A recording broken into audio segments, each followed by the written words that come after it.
El precámbrico. Pre, que significa antes de, y cámbrico, que deriva de la voz latina cambria. El precámbrico es uno de los periodos de la escala temporal de la geología. Se trata de la primera etapa de la historia del planeta, en la cual se inicia una formación de la Tierra que se extiende hasta a 570 millones de años. Durante el precámbrico comenzaron a surgir diferentes formas de vida primarias. Este periodo duró entre 4.000 y 5.000 millones de años, hasta que se inició el Cámbrico. Debido a la antigüedad, la baja cantidad de fósiles hallados, las modificaciones orogénicas, resulta muy difícil hacer estudios sobre dicho periodo. Hoy en día, la Tierra sigue siendo el único planeta que se le sabe que existe vida. La Tierra es el mayor de los planetas interiores y se creó como todos los planetas restantes del sistema solar. Hace aproximadamente 4.6 millones de años, nuestro planeta en origen fue el mismo del sistema solar. Al principio solo había nubes de gas, roca y polvo de rotación. Las fuerzas del espacio fueron creando el disco protoplaneta, eh, que se convertiría en nuestro sistema solar. La fusión nuclear de hidrógeno a helio hizo que se crease el Sol. Era paleozoica. Es una edición de escala temporal geológica que pertenece al eón fanerozoico, con la categoría de era como tiempo y eratema como conjunto de rocas. El paleozoico sucede al supereón precámbrico y precede a la era mesozoico, de más de 290 millones de años. La oración se inició hace 541 millones de años y acabó hace unos 252 millones de años. El paleozoico se divide en 6 periodos. El cámbrico, que sería la vida animal que florece en los mares. El ordovícico, el cual domina los invertebrados, vertebrados y otros superiores. El silúrico, eh, el del primer animal de respiración aérea. El devónico, en el cual aparecen peces con escamas y los anfibios. El carbónico, en el cual aparecen grandes bosques de helechos, los primeros reptiles y los primeros insectos voladores. Con varios tipos de grupos investigadores afirman que el primer animal en habitar la Tierra fue la esponja de mar. Dicen que ese es el animal que apareció por primera vez hace unos 640 millones de años, por lo que esta especie es anterior a la explosión cámbrica. Un periodo evolutivo que comenzó hace 540 millones de años. Buenas, hoy mi nombre es Juan Sebastián Rodríguez y hoy les vengo a exponer el periodo mesozoico. Este periodo se dio a conocer hace 65 millones de años. Fue hace mucho tiempo, pues fue el periodo mesozoico se caracterizó por ser el periodo del gran reino de los dinosaurios. Este periódico, estamos en el periodo mesozoico, este se divide en 3 subgrupos. Primero el periodo Triásico, después el periodo Jurásico y después el periodo Cretácico. Tenemos el periodo Triásico, este no tiene ningún nombre especial, la verdad. El Jurásico se llama Jurásico, pues son los grandes descubrimientos que se dieron en este periodo, se dieron en Jura, cerca de los Alpes. Después vamos con el periodo Cretácico, separando el nombre Creta, que viene en latín y sería tiza en español. Esto se ha puesto las grandes cantidades de células muertas que se vivan al fondo, crean una masa blanca que vendría siendo la tiza moderna, que se usa pues para escribir en tableros y cosas así. En este periodo fue el gran reino de los dinosaurios. Se dice que hay cerca de 2000 especies de dinosaurios hasta ahora que se han ido encontrando a lo largo del tiempo. Se dice que hay cerca de 2000 2.000 especies de dinosaurios hasta ahora que se han ido encontrando a lo largo del tiempo. Su gran fundador fue Richard Owens, biólogo de la Universidad de Londres, puesto que antes de 1831 nadie sabía que eran los grandes fósiles de reptiles que se encontraron debajo de la Tierra, no sabían qué eran. Por ejemplo, un dato curioso es que los asiáticos creían que estos eran fósiles de esqueletos de dragones muertos. Por eso se da su cultura de los dragones y cosas así. Tenemos que pasar de ese tiempo, veremos muchas grandes especies, como las grandes aves las grandes aves que se llaman, que eran de un tamaño absolutamente gigante, los Tyrannosaurios rex, los Triceratops, los espinosaurios y cosas así. Tenemos tres grupos: los herbívoros, los carnívoros y serían los carroñeros. En los herbívoros encontramos los animales, las especies más grandes de la época. ¿Por qué las más grandes? No se sabe. Estos comían hojas y todo lo demás. Los carnívoros se alimentan de algunos herbívoros y de algunos carroñeros. Entonces los carroñeros eran mamíferos, eran grandes, eran pequeñas cosas a no comparación de los mamíferos de hoy en día. Y usualmente salían a cazar de noche, puesto que eran principal presa para los grandes carnívoros que se dan en ese entonces.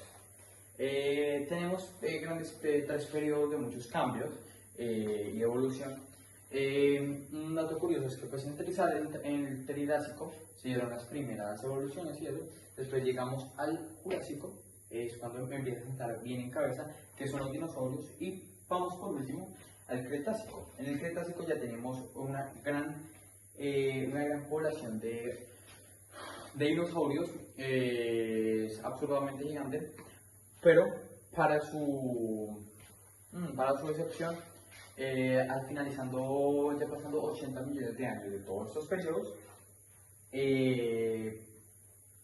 sucede lo imaginable. Llega una gran masa de tierra, un gran asteroide del espacio y ¡pum! Sucede la primera extinción. Y esto le da fin al periodo Mesozoico, el periodo de los grandes dinosaurios. ¿Por qué? En sí, los dinosaurios no mueren gracias al impacto del meteorito. Los dinosaurios mueren puesto que al impactar el meteorito, hace ¡pum! Esto genera una gran cortina de polvo que cubre toda la atmósfera, y entonces no hay fotosíntesis en las plantas. Y si no hay fotosíntesis, pues los grandes herbívoros tienen que alimentarse, y entonces si no hay grandes herbívoros, los grandes carnívoros no tienen de qué alimentarse. Entonces los pequeños mamíferos tienen un mundo, la extinción de esta gran especie, y los pequeños mamíferos tienen un mundo para ellos solos, y empieza a darse la evolución de los mamíferos. Aquí culmina el periodo Mesozoico. Muchas gracias. La era cenozoica, el periodo neógeno. Se llama neógeno al segundo de los tres periodos en que se divide la era cenozoica. Empezó hace 23 millones de años y acabó hace 2.55 millones de años, y es el tiempo de los simios y los omnídeos. Antiguamente los periodos paleógenos y neógenos se solían agrupar como terciarios. El periodo neógeno se conocía como terciario superior, con unos límites algo distintos a los que se aceptan hoy. El neógeno, mamíferos, aves, hierbas y omnívoros. Los mamíferos y las aves se desarrollaron bastante durante este periodo. El clima moderado en los inicios y se fue enfriando. Al principio del neógeno aparecieron los simios y hacia el final los omnídeos. El Plioceno se extiende desde hace 5.3 millones de años hasta hace 2.59 millones de años atrás, en el oeste de Norteamérica. La existencia de las placas tectónicas del Pacífico ayudó a la evolución de las sierras nevadas y de las cordilleras volcánicas de las cascadas.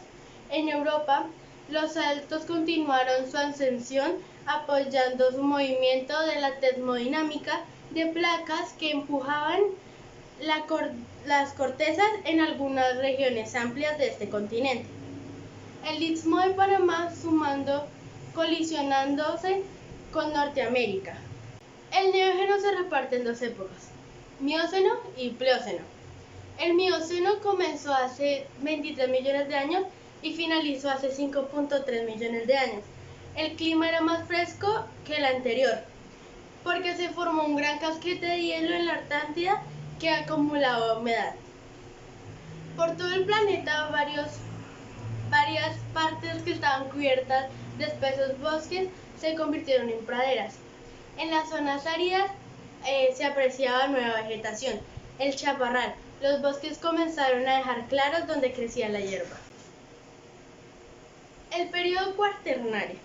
El cuaternario es el último de los periodos del Cenozoico, que empieza hace 2.9 millones de años y comprende hasta nuestros días. Hasta hace poco el cuaternario no incluía la edad de piso gelaciano, que comienza hace 2.8 millones de años.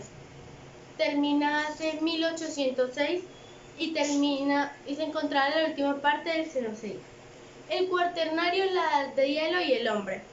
El cuaternario se divide en dos épocas, Pleistoceno, la primera y la más larga del periodo de los siglos glaciales, y el Holoceno, que es la época reciente o postglacial que llega hasta la actualidad. El Pleistoceno comienza hace 2.500 millones de años y finaliza hace unos 12.000 años. En el 10.000 a.C., el hielo se extendió en forma de glaciales, formando una cuarta parte de la superficie terrestre. Llegaba en algunas zonas hasta el paralelo 40. El Holoceno es la época más reciente del periodo cuaternario y por tanto de la era cenozoica, tan reciente que dura hasta hoy. Comenzó hace 12.000 años en el 10.000 a.C., cuando el deshielo hizo subir más de 30 metros el nivel del mar. La evolución del hombre en la religión. El relato bíblico de la creación del hombre en la religión es una parábola, es un relato imaginario que pretende dejar una enseñanza a la gente. A la Biblia no le interesa contar cómo apareció el hombre, sino de dónde apareció. Y la respuesta que la Biblia nos da es: el hombre apareció de las manos de Dios.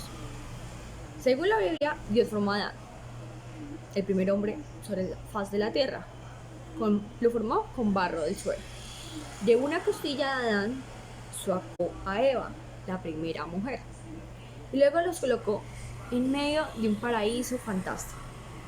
Ambos solían vivir desnudos, sin avergonzarse ninguno al otro. Dios por las tardes solía bajar, los visitaba y charlaba con ellos.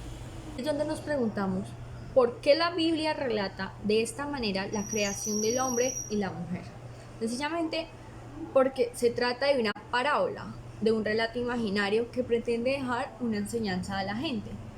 Lo compuso un anónimo jaquequista hebreo, a quien los estudios llamaban yavista, alrededor del siglo V a.C.